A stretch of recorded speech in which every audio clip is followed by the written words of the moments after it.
Hi, this is Dr. Travis from Ambiente Gallerie, and today I'd like to talk to you about vitamin D, but just a little different about vitamin D, not so much the supplementation part, but what we can get from the sun, okay? Now, when we're out in the sun, our bodies, in reaction to the sunlight, can produce vitamin D, and that's the most natural way to get it, but we can be limited based on where we live in the planet, right? What state we live in, where we're at, how much sun we get, all that stuff. Now, a little known fact about that is a sunny day in the wintertime here in Minnesota, you can actually produce no vitamin D. And the reason being is that when the sun's rays enter the atmosphere, it needs to be greater than 35 degrees from the horizon.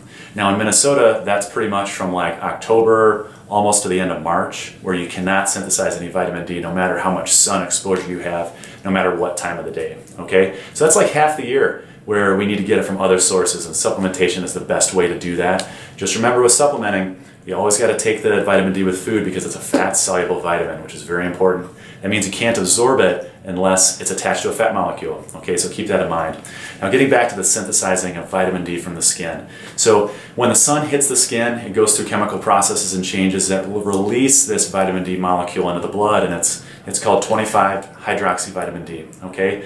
Now, it's labeled as a vitamin, but really vitamin D has a hormone-like effect on your body, meaning that there's a cascade of reactions that occur as a result of this molecule within the blood. So it's vastly beneficial for your health, okay?